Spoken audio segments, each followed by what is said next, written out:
नमस्कार मित्रांनो, तुमचं स्वागत आहे आपल्या या रिअल माहिती यूट्यूब चॅनलवरती. मित्रांनो, आज आपण पाहणार आहोत 26 जानेवारी बद्दल भाषण. उत्सव 3 रंगांचा, आभाळी आज सजला, नतमस्तक मी त्या सर्वांचा, ज्यांनी भारत देश घडवला. सन्माननीय व्यासपीठ, व्यासपीठावरील मान्यवर, वंदनीय गुरुजन वर्ग आणि माझ्या देश बांधवांनो, सर्वांना माझा नमस्कार.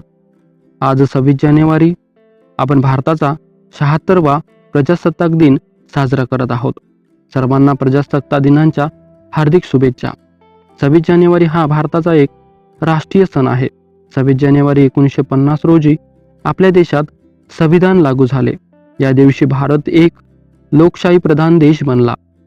संविधानाने आपल्याला हक्क आणि अधिकार मिळाले, जसे स्वातंत्र्याचा अधिकार, समानतेचा अधिकार, शिक्षणाचा अधिकार, अभिव्यक्तीचा अधिकार इत्यादी. संविधानामुळे प्रत्येक नागरिकाला स्वातंत्र्य, समानता आणि न्याय या गोष्टी मिळाल्या. भारताचे संविधान हे जगातील सर्वात मोठे लिखित संविधान आहे. आजचा दिवस आपल्याला त्या सर्व शूरवीरांची आठवण करून देतो, ज्यांनी देशासाठी प्राणांची आहुती दिली. महात्मा गांधीजी, भगतसिंग, नेताजी सुभाषचंद्र बोस, झाशीची राणी लोकमान्य टिळक आणि इतर असंख्य वीरांच्या बलिदानामुळे आपण आजचा प्रजासत्ताक दिन साजरा करू शकतो. आज आपण स्वतंत्र भारत देशात आनंदाने राहत आहोत. तरीही महागाई, भ्रष्टाचार, अत्याचार इत्यादी समस्याही भेडसावत आहेत. आपण सर्वांनी प्रेमाने आणि बंधुभावाने राहून देशाची एकता आणि अखंडता जोपासूया.